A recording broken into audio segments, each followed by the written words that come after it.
Hello students, this is Shubham Poddar, your mathematics teacher. I hope आप सब बहुत अच्छे हों। प्रीवियस पार्ट में हम लोगों ने matrix multiplication and properties of matrix multiplication बहुत डिटेल में पढ़ा है। आज का जो हमारा टॉपिक है वो ऑल ऑफ अ सडन आ गया है, transpose of a matrix. All of a sudden इसलिए आ गया है क्योंकि अभी 12th लेवल पर जो आपकी मैथमेटिकल प्रिपरेशन है, जो आपका मैथमेटिकल व्यू है, उसके बेसिस पर मैं ट्रांसपोज ऑफ अ मैट्रिक्स को आपको इसका एक फिजिकल सिग्निफिकेंस नहीं दिखा सकता। ठीक है, जैसे जैसे आप आगे जाएंगे हायर स्टडीज में लीनियर अलजेब्रा जब पढ़ेंगे तब आपको एग्जैक्टली समझ में आएगा कि मैट्रिक्स होता क्या है और मैट्रिक्स के ट्रांसपोज की नेसेसिटी क्या, नीड क्या है कि हम इसे पढ़ रहे हैं। ओके, तो फिलहाल के लिए ये all of a sudden topic है और हम इसे यहीं से पढ़ेंगे। Okay, so what is transpose of a matrix.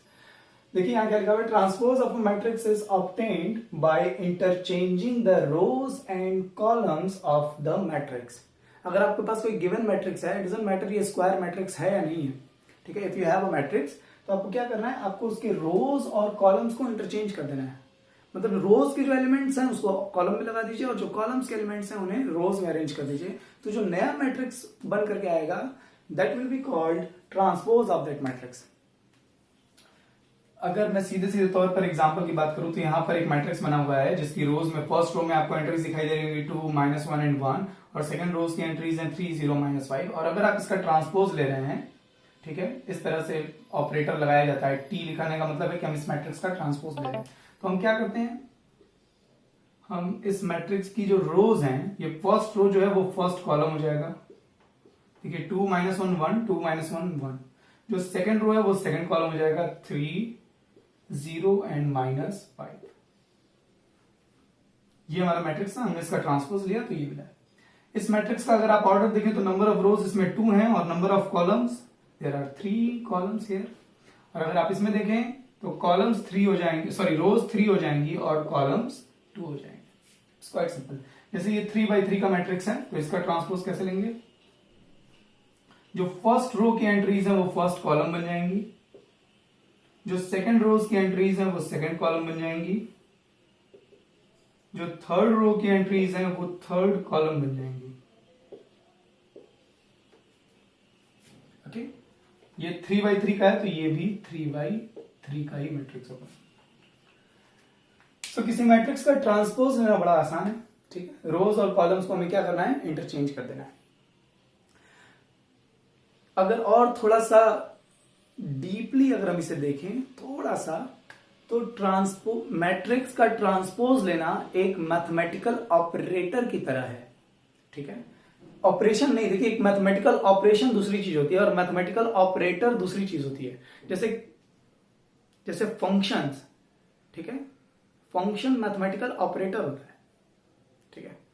और ट्रांसपोज भी ठीक है, ये हम लोग धीरे धीरे इस बात को डिस्कस करेंगे। बट आप ये ध्यान रखिएगा कि मैथमेटिकल ऑपरेटर, एक बार कभी सर ने कहा था कि मैथमेटिकल ऑपरेटर दूसरी चीज है और मैथमेटिकल ऑपरेशन दूसरी चीज है। ओके, सो ट्रांसपोज में हम क्या करते हैं आपको समझ में आ ही रहा है, बड़ी सिंपल सी चीज है। Transpose of a matrix A, कोई मैट्रिक्स अगर ए है तो उसका ट्रांसपोज कैसे डिनोट करते हैं, ए, इसे पावर नहीं पाएंगे, ए टी लिखा जाता है, ऐसे सुपर है ना, सबस्क्रिप्ट में से टी लिखते हैं, ठीक है। और या बहुत सारे राइटर ऐसे लिखते हैं TR, A transpose. Okay, mathematically अगर हमारे पास कोई मैट्रिक्स ए है, उसकी एंट्रीज क्या है AIJ और उसका ऑर्डर क्या है m/n का, तो ए के ट्रांसपोज में देखिए जो ith रो और jth कॉलम का एलिमेंट होगा, ये AIJ का मतलब क्या है, an element of ith row and jth column. तो जो ith row and jth column का एलिमेंट है वो ट्रांसपोज में jth row and ith column का मैट्रिक्स हो जाएगा, jth row and ith column का एंट्री हो जाएगा, ठीक है। इस मैट्रिक्स में जो ith रो और jth कॉलम की एंट्री है वो A ट्रांसपोज में jth row and ith column की एंट्री हो जाएगी। अगर A का ऑर्डर, मैट्रिक्स A का ऑर्डर m/n का है तो A के ट्रांसपोज का ऑर्डर n/m हो जाएगा। ऑब्वियस सी बात है, जो जितनी रोज थी इसमें वो कॉलम्स हो गए और जो जितने कॉलम्स थे इसमें वो रोज हो गई। और ये एग्जांपल तो आपको समझ में आया होगा। Just take a screenshot of this, ये आपको नोट्स पे अपने रखना है। I hope it is done. So transpose बहुत सिंपल सा टॉपिक है, ठीक है, ऐसा कुछ नहीं। लेकिन जब आप ट्रांसपोज वगैरह पढ़ लेंगे और हम आगे क्वेश्चंस लगाएंगे ना, तो ट्रांसपोज की प्रॉपर्टीज बहुत इंपॉर्टेंट है, ट्रांसपोज का यूज भी बहुत एप्लीकेशन से भरा हुआ है, बट ये कि अभी हम इसके यूज की बात कर नहीं सकते, ठीक है, कि what are the uses of transposing a matrix. Next is properties of transpose of a matrix. Properties of transpose of a matrix. तो फर्स्ट प्रॉपर्टी, ठीक है, क्योंकि बहुत सिंपल सी प्रॉपर्टीज हैं और आपको समझनी है। अगर दो मैट्रिक्स हमारे पास ए एंड बी, ठीक है, और हम इनके सम का ट्रांसपोज ले रहे हैं, मतलब यहां पे क्या किया है कि पहले मैट्रिक्स ए और मैट्रिक्स बी को ऐड किया है। ऐड करने के लिए क्या जरूरी है, याद कीजिए, addition of matrix is only possible when both the matrix are having same order, ठीक है, both the matrices are of same order. इसका जो ऑर्डर इसका होना चाहिए वही ऑर्डर इसका होना चाहिए, तभी दोनों ऐड हो पाएंगे। ओके, तो अगर आप मैट्रिक्स को ऐड करके फिर ट्रांसपोज ले रहे हैं और कोई स्टूडेंट कहे कि सर मैं पहले मैट्रिसेस का अलग अलग इसका ट्रांसपोज ले लूं और बी का ट्रांसपोज ले लूं फिर ऐड करूं, तो इससे कोई दिक्कत नहीं है। मतलब ये हम पहले मैट्रिसेस ऐड करें फिर ट्रांसपोज लें या उनके इंडिविजुअल ट्रांसपोज करके फिर ऐड करें, एक ही बात आती है। आप चाहें तो सेम ऑर्डर के कोई भी टू मैट्रिसेस लेकर के ये काम करके देख सकते हैं। सेकेंड प्रॉपर्टी इज, ओके, अगर मान लीजिए किसी मैट्रिक्स में किसी कांस्टेंट का मल्टीप्लाई किया गया हो, स्केलर मल्टीप्लिकेशन याद है ना, ये k कोई स्केलर है and a is a matrix of any order, और इसके बाद आप इसका ट्रांसपोज ले रहे हैं। देखिए k का आपने मल्टीप्लाई कर रखा है, k को बाहर ले लीजिए और सिर्फ a का ट्रांसपोज कर लीजिए, एक ही बात है। मतलब मैं मैट्रिक्स का ट्रांसपोज लूं उसके बाद k से मल्टीप्लाई करूं या मैट्रिक्स में k से मल्टीप्लाई करके ट्रांसपोज लूं, दोनों से सेम मैट्रिक्स मिलेगा।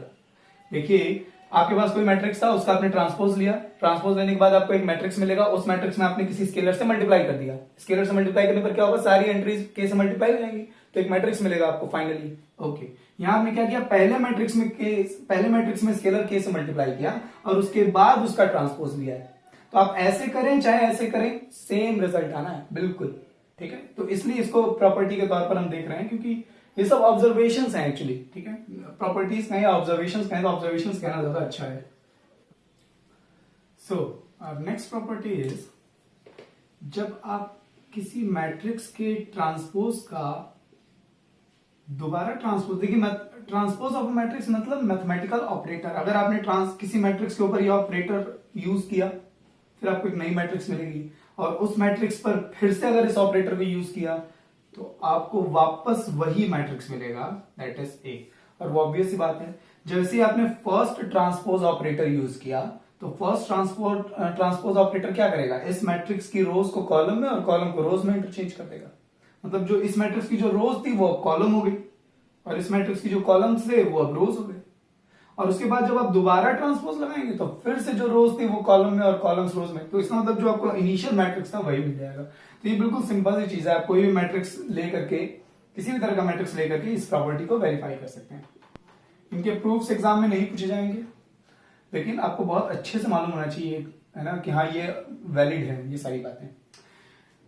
लास्ट और सबसे ज्यादा इंपॉर्टेंट, कि अगर आप दो मैट्रिसेस का प्रोडक्ट कर रहे हैं और प्रोडक्ट करके उनका ट्रांसपोज ले रहे हैं और किसी ने पहले दोनों का ट्रांसपोज लिया और फिर प्रोडक्ट किया, तो ये दोनों इक्वल आते हैं।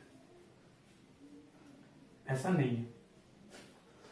बहुत सारे लोगों को, जैसे ये वाली प्रॉपर्टी थी ना कि ए का ट्रांसपोज कर लिया फिर बी का ट्रांसपोज कर दिया फिर ऐड कर लिया, तो ये तो वैलिड है। लेकिन यहां मल्टीप्लिकेशन में ऐसा नहीं है। मल्टीप्लिकेशन में ऑर्डर पलट जाता है, चेंज हो जाता है। मतलब बी का ट्रांसपोज लीजिए, transpose of B into transpose of A, ये प्रोडक्ट और ये प्रोडक्ट इक्वल आएगा। मतलब क्या किया हमने पहले मैट्रिक्स ए और बी का मल्टीप्लाई किया, मल्टीप्लिकेशन प्रोडक्ट ऑफ मैट्रिसेस हमको मालूम है, हमने मल्टीप्लाई किया, इसकी जो रोज है वो इसके कॉलम से मल्टीप्लाई होंगे। आई होप आपको ये सब याद हो। ये दोनों मैट्रिसेस हैं, इनको हमने मल्टीप्लाई किया, मल्टीप्लाई करने के बाद जो नया मैट्रिक्स आ रहा है हमारे पास उसका हमने ट्रांसपोज लिया, और अगर इसका हम ट्रांसपोज ले रहे हैं तो हमारे पास एक नई मैट्रिक्स आएगी। ठीक, इसके बाद हम क्या कर रहे हैं, जो बी मैट्रिक्स था उसका ट्रांसपोज लिया और जो ए मैट्रिक्स था उसका ट्रांसपोज लिया और उसके बाद बी ट्रांसपोज और ए ट्रांसपोज का प्रोडक्ट कर रहे हैं। ये प्री मल्टीप्लायर है और ये पोस्ट मल्टीप्लायर है ना। ऐसा मत करें कि ए ट्रांसपोज इधर हो बी ट्रांसपोज इधर हो, ऐसा ना हो, ऑर्डर चेंज हो जाएगा, बी ट्रांसपोज इधर और ए ट्रांसपोज इधर, तब इधर से जो मैट्रिक्स आएगी और इधर से जो मैट्रिक्स आएगी वो दोनों बिल्कुल सेम होगी।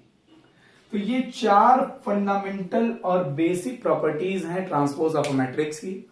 मैट्रिक्स ट्रांसपोज की और भी प्रॉपर्टीज हैं जो हम मैट्रिक्स में आगे बढ़ने के साथ सीखेंगे और पढ़ेंगे।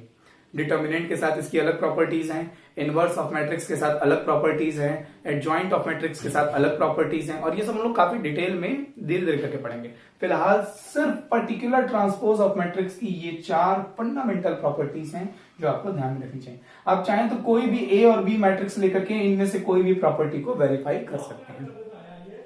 आई होप आपको ये लेक्चर समझ में आया हो कि ट्रांसपोज मैट्रिक्स क्या है और उसकी प्रॉपर्टीज क्या है। Transpose is not a mathematical operation, it is a mathematical operator. Okay, next part में हम लोग ट्रांसपोज ऑफ मैट्रिक्स से इवॉल्व्ड न्यू डेफिनेशंस पढ़ेंगे जो कि मैट्रिसेस में यूज की जाती हैं, जैसे कि symmetric matrix, skew symmetric matrices और भी दूसरी चीजें हैं। आपका काम होगा कि इस टॉपिक को कवर करने के बाद आप इसका स्क्रीनशॉट ले लीजिएगा। इस टॉपिक को कवर करने के बाद नोट्स बनाइए और सिमेट्रिक मैट्रिक्स और स्क्यू सिमेट्रिक मैट्रिक्स को एक बार अपनी टेक्स्ट बुक से जरूर रीड करें, उसके बाद ही वीडियोस एक्सेस कीजिएगा। अपना response, Chandra public school Mau के स्टूडेंट्स अपना रिस्पांस गूगल क्लासरूम ऐप पर जरूर दिया करें। रिस्पांस से मुझे ये समझ में आता है कि कितने % स्टूडेंट्स को मेरा लेक्चर प्रॉपरली डिलीवर हुआ है। खूब खुश रहिए और खूब मेहनत कीजिए। बाय।